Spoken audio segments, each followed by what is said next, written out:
s'il te plaît, arrête de te cacher. Arrête de te cacher et ose révéler enfin ton identité dans un programme qui te ressemble, un programme de yoga qui te ressemble.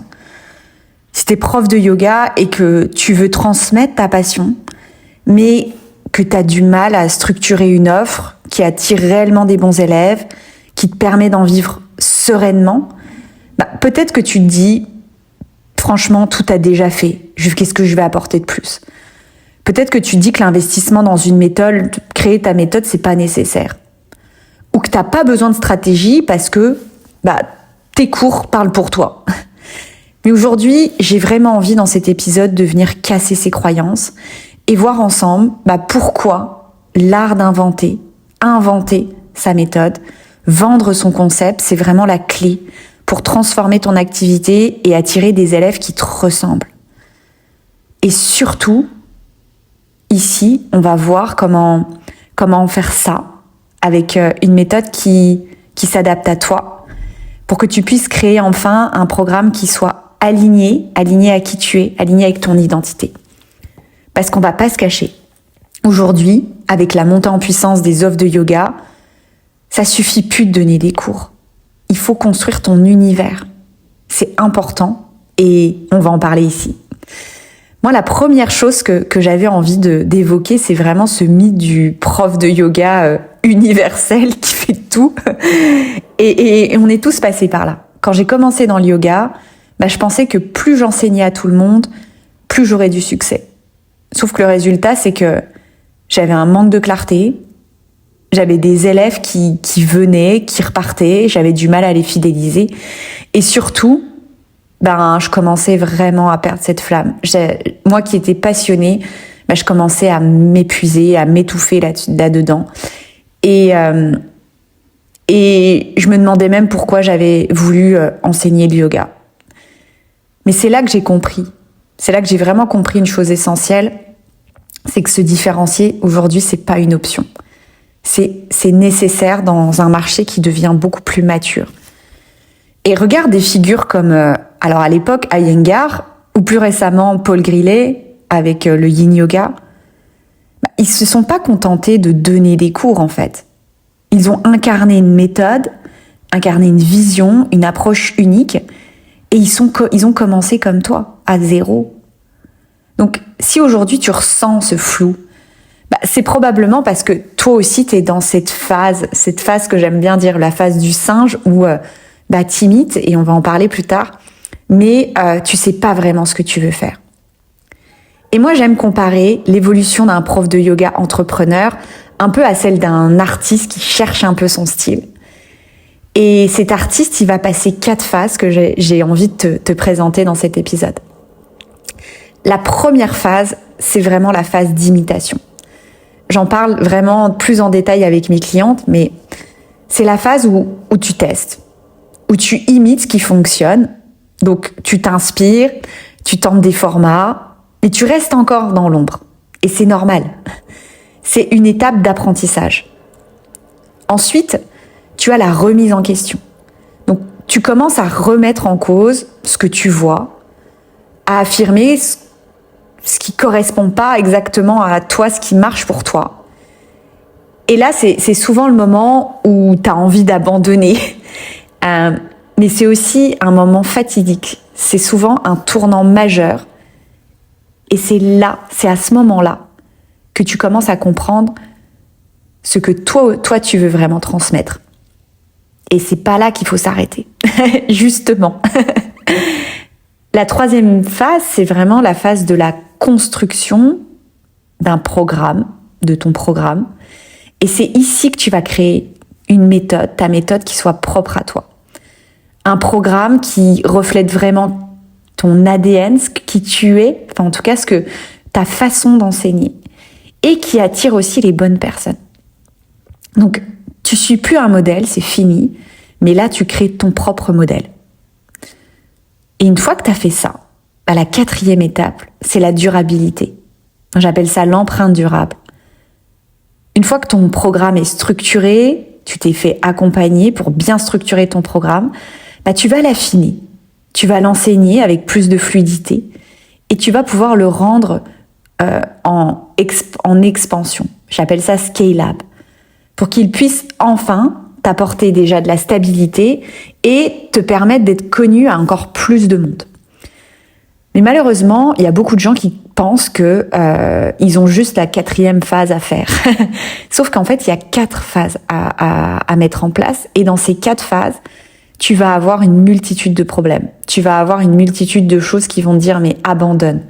Tu vas avoir une multitude de raccourcis, d'images de raccourcis, j'appelle ça des mirages, qui vont te faire croire que si tu fais autrement, ça va aller plus vite.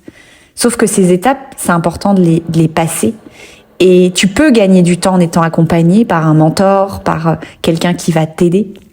Mais par contre, si tu décides de le faire tout seul, ne te laisse pas avoir par les mirages et surtout, n'essaye pas de griller les étapes. C'est important. Ensuite, je te dirais, une fois qu'on a dit ça, comment aujourd'hui tu peux créer cette méthode, comment tu peux passer à l'action et comment concrètement tu peux passer d'un enseignement qui suit un modèle, le modèle des formateurs qui l'ont formé, à justement un professeur qui vend une méthode. Donc la première chose, c'est vraiment d'identifier les problèmes spécifiques de ton audience. Pourquoi tes élèves viennent à toi? C'est quoi leur blocage profond? Aussi voir les méthodes existantes. Qu'est-ce qui fonctionne pas aujourd'hui dans les formations, dans les cours classiques, où toi tu pourrais amener une valeur ajoutée? Ensuite, c'est pouvoir créer une structure qui reflète vraiment ton identité à toi. Quelle transformation tu proposes? C'est quoi les piliers de ton enseignement? Une fois que tu as tout ça, il va falloir tester. Il va falloir ajuster ta méthode. Donc là, tu peux la mettre en application, déjà avec quelques élèves, récolter des retours et continuer à affiner. Donc, et une fois que tu as fait ça, c'est là seulement que tu vas monter un logo ou un nom et pas au début. Et là, tu vas pouvoir nommer ta méthode. Ça peut être par exemple le yoga flow holistique ou la méthode Asana ou je sais pas moi, le cercle des yogis authentiques. Un bon nom qui définit bien l'identité forte que tu vas aller créer. Et ça va te positionner immédiatement comme une référence dans ce domaine. Donc vraiment, ce que je voulais te dire, c'est que si tu veux que ton activité de yoga prenne plus d'ampleur, que tu veux passer à un niveau supérieur, tu dois arrêter de suivre les autres et enfin incarner ton propre enseignement, ton propre modèle. Et aujourd'hui, c'est ça que les élèves recherchent. Des enseignants qui ont une signature forte, une approche qui leur parle et pas tout le temps la même chose, et un programme qui leur apporte vraiment une transformation. Donc, toi, j'aimerais te poser cette question aujourd'hui. C'est quoi la méthode qui sommeille en toi? C'est quoi l'enseignement unique que tu peux offrir à tout le monde? Et tu me diras, mais moi, j'en suis pas du tout là. Je te dirais que il n'y a pas une question d'année, en fait. C'est une question de vouloir choisir ça. C'est une question toujours, comme toute activité, c'est une question de choix. Parce que peut-être que si quand t'as arrêté quand t'as commencé à prendre des cours de yoga, t'aurais pu te dire, pourquoi je deviendrais prof de yoga? C'est pas pour moi. Et quand t'as commencé ton premier formation de yoga, tu t'aurais pu te dire, pourquoi j'enseignerais maintenant le yoga? C'est pas encore le bon moment. Mais justement, en fait, le bon moment, il se choisit. Et si toi, t'es quelqu'un de créatif, qui aime concevoir des choses, qui a plein d'idées, justement, c'est peut-être déjà ça. C'est peut-être ça l'étoile qui te dit, c'est le moment de créer une méthode qui me corresponde et d'aller la chercher, d'aller la faire grandir. Donc, si cet épisode t'a plu, je vais encore te donner quelques résumés. Donc, je t'invite à rester encore un peu. Vraiment, partage aussi moi tes réflexions. Tu peux me partager tes réflexions sur Instagram, sur mon Instagram Junie on My Way Yoga, ou tu peux même m'envoyer un message et on pourra en discuter ensemble. Mais surtout, ose être visible, ose structurer ton concept, ose enfin vendre ce que tu fais avec un programme. Je suis convaincue que tu as quelque chose d'unique à apporter, sauf que comme toujours, c'est à toi de choisir si tu décides de le faire ou si tu décides encore d'abandonner. Donc, en résumé, pourquoi cette méthode, pourquoi créer une méthode fonctionne?